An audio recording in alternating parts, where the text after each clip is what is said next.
hello boys and girls. ඉතින් අපේ YouTube channel එක subscribe කරන්න, වීඩියෝ එක හොඳයි නම් like කරන්න, share කරන්න. අපි යමු වීඩියෝ එකට.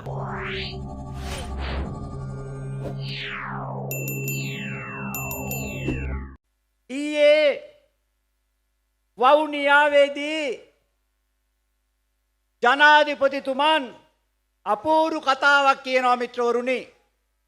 එතුමන් කියනවා මාලිමාව නම් ජනාධිපතිවරණයේදී ගත්ත ඡන්දයට වඩා වැඩි ඡන්දයක් පාර්ලිමේන්තු ඡන්දෙදී ගන්නවාලු.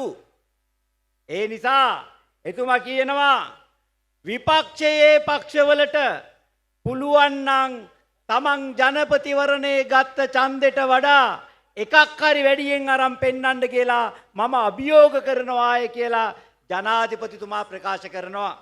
මිත්‍රවරුනි, ජනාධිපතිතුමනි, ඔබ වැරදි, ඔබ හොඳටම වැරදි. ඔය අභියෝගය වෙන්න ඕනි අනිත් පැත්තට. අපි ජනාධිපතිතුමාට අභියෝග කරනවා පුළුවන් නම් ජනාධිපතිවරණයේදී මාලිමාව ලබාගත් ඡන්දයට වඩා එකක් හරි වැඩියෙන් ඡන්ද අරන් පෙන්නන්න කියලා.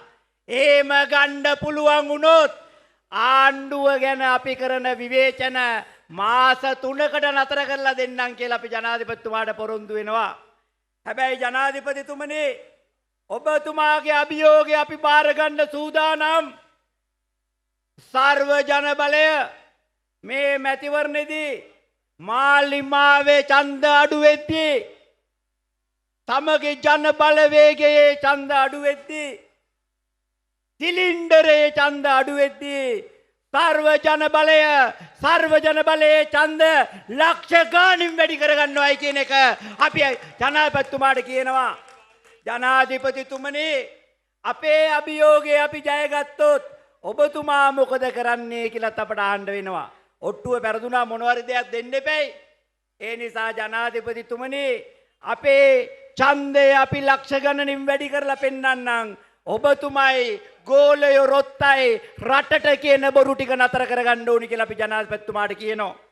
මිත්‍රවරුනි, අද වෙන විට අපි දන්නවා ඇල්පිටියේ ප්‍රාදේශ සභාවේදී විතරක් නෙවෙයි, මේ පාර්ලිමේන්තු මැතිවරණයේදී ජනාධිපතිවරණයේදී මාලිමාවට ඡන්දෙ දුන්න කට්ටිය ඡන්දෙ දෙන්න ගෙයින් එළියට බහින්න ලැජ්ජාවේ ඉන්නේ. එකින් එක මේ අය කිව්ව බොරු අද ඔප්පු වෙලා තියෙන නිසා. ඒ නිසා මේ අයට අනිවාර්යයෙන්ම මාලිමාවේ ඡන්ද අඩු වෙනවා.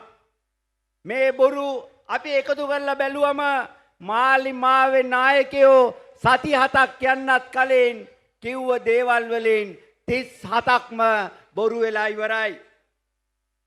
මේ ආණ්ඩුවට බොරු කියන එක විතරක් නෙවෙයි මිත්‍රවරුනි ප්‍රශ්නේ. මේ අය කට ඇරියොත් කියන්නේ ගොන් කතා. මේ දවස්වල බිත්තර ප්‍රශ්නයක් තියෙනවානේ.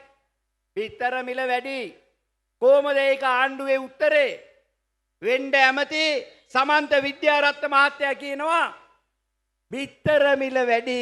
තවම බිත්තර දාන්නේ රනිල්ගේ කිකිලියෝ නිසා. අනුරගේ කිකිලියෝ තාම පුංචි මාසික පැටියා. ඒ කිකිලියෝ ලොකු වෙලා බිත්තර දාන්න මාස 6ක් යනවලු.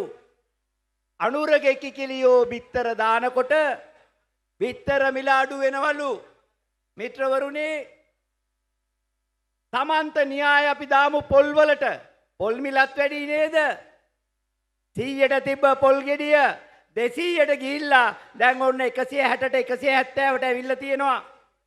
එතුමන්ලා කියන විදියට නම් පොල් මිල වැඩි ඇයි? රනිල්ගේ පොල් ගස් වලින් පොල් කඩන හින්දා. මොකද්ද ආණ්ඩුවට දෙන උත්තරේ? අනුර කුමරු පොල් පැල හිටවලා, පොල් පැලේ ලොකු වෙලා, පොල් ගා පීදිලා, කුරුම්බා පොල් වෙනකන් ජනතාව ඉවසගෙන ඉන්න වෙනවා. ඒ කියන්නේ අවුරුදු 5ක් යනතුරු මේ ආණ්ඩුව ගෙදර යනතුරුම පොල් මිලේ වෙනසක් වෙන්නේ නැහැ කියන එකයි. මිත්‍රවරුනි, මේක වැඩබැරි ආණ්ඩුවක්. අත්දැකීම් නැතිකම හින්දා වැඩබැරි වෙච්ච ආණ්ඩුවක්. අනේ මේ අහිංසක අනුර කුමාරයා එතුමා ජීවිතේට නගර සභාවක් පාලනය කරලා නැහැ. ජීවිතේට පළාත් සභාවක් පාලනය කරලා නැහැ. අඩුම ගානේ පෙට්ටි කඩයක් කරලා නැහැ. ගෙයක් දොරක් පාලනය කරලා නැහැ. ඒ වූ කෙනෙකුට විපක්ෂේ මන්ත්‍රී වෙලා ඉන්නකොට ඩෝන් ගාලා ගිහිල්ලා ජනාධිපති පුටුවේ වාඩි කරාම මේ අකරතැබ්බේට මුණ පාන්න වෙනවා. ඒ නිසා තමයි ආණ්ඩුව කරන දේ අනාගන්නේ. මිත්‍රවරුනි, ආණ්ඩුව අනාගන්නවා කියලා අපිට සතුටු වෙන්න බෑ. ආණ්ඩුව මාලිමාවේ වුණාට රට අපේ. ආණ්ඩුව ඇදගෙන වැටෙනවා කියන්නේ රට ඇදගෙන වැටෙනවා කියන එකයි. මිත්‍රවරුනි, අපි දැක්ක ගෝඨාභය ජනාධිපතිතුමාගේ ආණ්ඩුව ඇදගෙන වැටුණා. සමහරු උරේ දැම්මා. හැබැයි ඒකම බඩු මිල 3 ගුණයක් වුණා. ගෝඨාභය මහත්තයා ගෙදර ගියා. හැබැයි වැඩි වෙච්ච බඩු මිල ආයෙ අඩු වුණේ නැහැ. ඒ නිසා මේ ආණ්ඩුව නොදන්න කමට වැඩබැරි කමට අනාගන්නවා දැකලා සතුටු වෙන විපක්ෂයක් නෙවෙයි සර්වජන බලය කියන්නේ. ආණ්ඩුව වලක වැටෙන්න යනකොට අනේ සාදු වැටියන් කියන විපක්ෂයක් නෙවෙයි සර්වජන බලය කියන්නේ. ඔන්න වල කියලා කෑ ගහලා කියන්න පුළුවන් විපක්ෂයක් සර්වජන බලය. එහෙම කියන්න නම් විපක්ෂයේ වාඩි වෙන മന്ത്രിවරුන්ට ප්‍රශ්නේ දැනගන්න හොඳ ඔළුවක් තියෙන්න ඕනේ. බය නැතුව කතා කරන්න හොඳ කොන්දක් තියෙන්න ඕනේ. අල්ලස් වරප්‍රසාද වලට යට නොවෙන්න හොඳ පපුවක් තියෙන්න ඕනේ. හොඳ ඔළුවක්, හොඳ කොන්දක්, හොඳ පපුවක් තියෙන කණ්ඩායමක් ඉදිරිපත් කරලා තියෙන්නේ සර්වජන බලයේ අපි විතරයි කියන එක අපි තාම ආඩම්බරෙන් ප්‍රකාශ කරනවා මිත්‍රවරුනි.